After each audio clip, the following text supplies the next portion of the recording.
3 کہ اللہ کے نبی صلی اللہ علیہ وسلم ایون ان پہ غم آیا ہے. تو غم کوئی بری بات نہیں ہے, ٹھیک ہے نا, غم کو سزا نہ سمجھیں. بانو قدسیہ کہا کرتی تھی نا کہ غم کا الیکٹرک شاک, ان کا ایک بڑا زبردست اس پہ کالم ہے, غم کا الیکٹرک شاک اس کا ٹائٹل تھا. انہوں نے کہا کہ غم جو ہے یہ تو روحانیت کی سیڑھی ہے, اور غم اس روحانیت کی سیڑھی پہ چڑھ کے انسان کا جو ہے وہ دل نرم ہوتا ہے, پھر وہ دوسروں کا غم فیل کرتا ہے اور پھر وہ دوسروں کے لیے کچھ کرتا ہے. ادروائز تو انسان مزے میں نا, اس کو کچھ آ ہی نہیں رہا, تو پھر نہ اس سے کوئی کام ہوگا نہ وہ اللہ کے لیے کچھ کرے گا.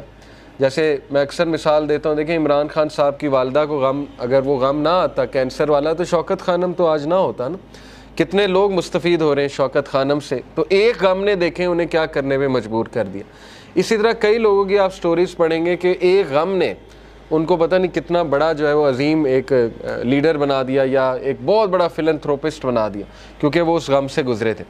تو اس لیے اللہ کے نبی صلی اللہ علیہ وسلم کو بھی غم آیا, نبیوں کو بھی غم آیا ہے. لیکن یہ کہ دوسرا لیسن یہ ہے کہ ہر اندھیر کے بعد صبح ہے. کوئی بھی سچویشن مکمل اندھیری نہیں ہوتی ہے. ہاں مکمل اندھیری تب ہے جب آپ انسانوں پہ رلائے کر رہے ہیں, پھر مکمل اندھیر ہے, کیونکہ انسان نہیں دے سکتا.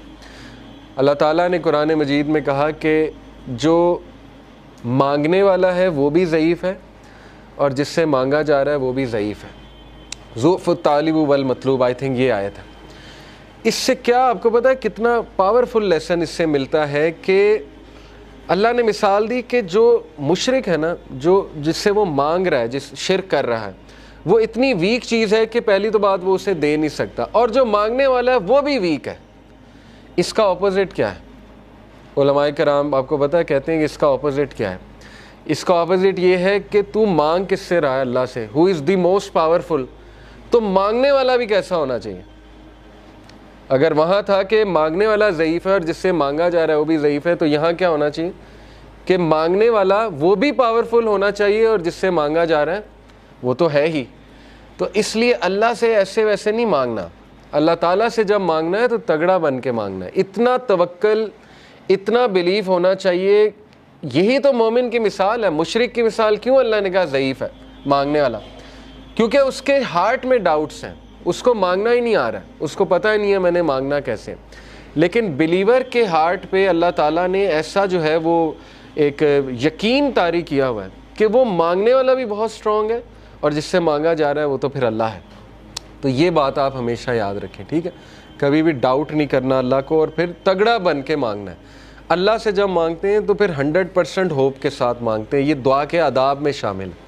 اللہ کے نبی صلی اللہ علیہ وسلم نے فرمایا تمہاری دعا تب تک قبول ہوتی رہے گی جب تک تم یقین سے مانگو گے. جیسے اس میں تھوڑا سا ڈاؤٹ آ گیا, جیسے اس میں یہ بات آ گئی کہ پتہ نہیں اللہ کرے گا نہیں کرے گا, تو وہ دعا پھر فالٹی دعا ہے, اس میں پھر کمی ہے اس دعا میں, اس میں پھر بہت زیادہ یقین آنے کی ضرورت ہے. تو اس لیے ان چیزوں پہ ورک کرنا چاہیے. دیکھیں ویلیو ایڈڈ چیزیں یہی ہے کہ اپنا یقین بڑھاؤ, اپنا توکل بڑھاؤ, ٹھیک ہے؟ تو بہرحال یہ ہمارا دوسرا لیسن تھا کہ ہر اندھیر کے بعد جو ہے وہ روشنی آئے گی ہی آئے گی.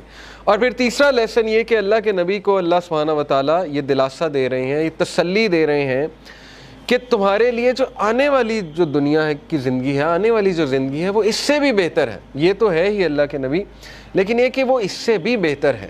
اور پھر اگلا لیسن ہم نے پڑھا کہ تیرا رب تجھے ایسا دے گا کہ تو راضی ہو جائے گا. تو یہ یہاں سے یہ ثابت ہوتا ہے کہ اللہ تعالیٰ یہ کہہ رہے ہیں کہ انسان کو اللہ کبھی بھی خالی ہاتھ نہیں چھوڑتا ہے. یہ میں آپ کو ذرا ایک بات بھی بتا دوں. A man from Kufa came to ask Sayyidina Muhammad al-Baqir whether the hadith of the Prophet's intercession was authentic. رسول اللہ کی جو شفاعت ہے اس کے بارے میں پوچھنے آیا کہ کیا یہ authentic ہے. He confirmed that it was, and then he said, you say that the most hopeful verse in the Quran is my slaves who have wronged themselves. یہ انہوں نے کہا کہ سب سے جو ہوپ فل ورس ہے قرآن کی وہ ہے قل یا عبادی الذین اسرفوا علی انفسہم لا تقنطوا من رحمت اللہ. سورہ زمر کی آیت نمبر 53 ہے. میرے بندوں سے کہہ دیجئے کہ جنہوں نے اپنی جانوں پہ اسراف کر لیا, ظلم کر کے ایکسٹریمز پار کر دی ہیں, لا تقنطوا من رحمت اللہ, اللہ کی رحمت سے کبھی بھی مایوس نہ ہو, بے شک اللہ تعالیٰ تمام کے تمام گناہ معاف کر دیتا. وہ کہتے ہیں وی سے however the most hopeful verses وَلَسَوْفَ يُؤْتِيكَ رَبُّكَ فَتَرْضَىٰ. محمد الباقر کا یہ ویو تھا کہ آپ کو پتہ ہے جو پچھلی ورس ہے بہت سے صحابہ کی یہ فیوریٹ ورس تھی. قل یا عبادی الذین اسرفوا علی انفسہم لا تقنطوا من رحمت اللہ. لیکن محمد الباقر کہتے ہیں کہ میرے نزدیک سب سے جو ہوپ فل ورس ہے قرآن کی ان ہوپ لیس سچویشن وہ ہے وَلَسَوْفَ يُؤْتِيكَ رَبُّكَ فَتَرْضَىٰ، کہ جلد تیرا رب تجھے دے گا اور تو راضی ہو جائے گا. اب وہ دے گا کیا، اس پہ آپ نے ویٹ کرنا ہے. ٹھیک ہے، آپ نے دیکھنا ہے کہ اللہ کی طرف سے جو ہے وہ کیا ہوتا ہے. تو بہرحال we learn from this that happiness is coming، خوشی آئے گی. اور یہ کہ ہر غم کے بعد نیا دن ہے، ہر اندھیر کے بعد نئی صبح ہے، اور ہر ڈیفیکلٹی کے بعد ایز ہے. ڈیفینیٹلی یہ تو ہے ہی. اور جیسے اللہ نے کہا سورہ کاف میں، یہ انہوں نے مینشن کیا ہوا تفسیر میں، کہ اللہ کہتے ہیں کہ میں اپنے بندے کے جیگولر وین سے بھی زیادہ، شاہ رخ کی جو وین ہوتی ہے اس سے بھی زیادہ قریب ہوں اپنے نالج کے حوالے سے. یعنی اللہ تعالیٰ نگلیکٹ نہیں کر سکتا اپنے بندے کو. اب میں ذرا آپ کو اللہ تعالیٰ کا ایک ایٹریبیوٹ ہے اللطیف. اللطیف کسے کہتے ہیں، اس کے روٹ ورڈز بھی دیکھ لیتے ہیں. سب سے پہلی بات تو اللطیف کہتے ہیں the subtle, the most gentle, the all kind. 7 بار قرآن مجید میں اللہ کا یہ ایٹریبیوٹ آیا لطیف. اور مزے کی بات کہ جب بھی تخلیق کا ذکر اللہ نے کیا تو اس ایٹریبیوٹ کا ذکر کیا، اللطیف کا. سورہ ملک میں اللہ تعالیٰ نے کہا نا الا یعلم من خلق وہو اللطیف الخبیر، کہ کیا وہی نہیں جانے گا جس نے تمہیں تخلیق کیا ہے؟ کیا اس کو ہی نہیں پتا کہ تم کس سچویشن میں ہو، تم کس غم میں ہو؟ جبکہ وہ لطیف ہے اور خبیر ہے. لطیف ہوتا ہے جو اتنی ٹائنی اور مائنیوٹس ڈیٹیلز کو بھی کی بھی نظر ہوتی ہے اس. تو شیطان جب یہ کہتا ہے کہ تم میٹر ہی نہیں کرتے، تمہاری حیثیت ہی کوئی نہیں ہے اس پورے نظام میں، تو آپ اسے شیطان کو یہ بتایا کریں کہ اللہ تعالیٰ جو ہے وہ لطیف ہے، اور آپ دیکھیں شیطان بھاگ جائے گا. تو لطیف ہوتا ہے کہ اتنی مائنیوٹ سے مائنیوٹ ڈیٹیل اللہ تعالیٰ نے نوٹ کی ہوئی ہے کہ آپ اگر کبھی صرف اپنی باڈی پہ غور کر لیں، ایک ایک سیل کیسے کام کر رہا ہے، اور اللہ کے کنٹرول میں اللہ کو سجدہ کرتی ہے ہر چیز، چاہتے ہوئے نہ چاہتے. اللہ تعالیٰ کہتے ہیں نا کہ ہر چیز اللہ تعالیٰ کو سجدہ کرتی ہے، ہر چیز اللہ کے تابع ہے. تو اس لیے ہوپ لیسنس کا تو سوال ہی نہیں پیدا ہوتا. بہرحال 7 بار ہی آیا ہے. اللطیف کے ایک معنی میں نے بتایا دا سٹل. سٹل سے مراد ہے کہ بہت زیادہ نظر رکھنے والا، بہت پریسیجن میں جانے والا، بہت لیول کی پریسیجن میں جانے والا. یعنی مائکرو کیا، مائکرو کا بھی مائکرو لیول میں جانے والا، اس لیول پہ پریسائز اللہ تعالیٰ. جیسے حدیث میں آتا ہے نا کہ کالی اندھیری رات میں کالے پتھر کے نیچے کالی چونٹی، اس کے قدموں کی چاپ بھی رب سن رہا ہے. اتنا سٹل ہے، اتنا لطیف ہے اللہ تعالیٰ. تو مومن کی دعا کیسے نہیں سن رہا؟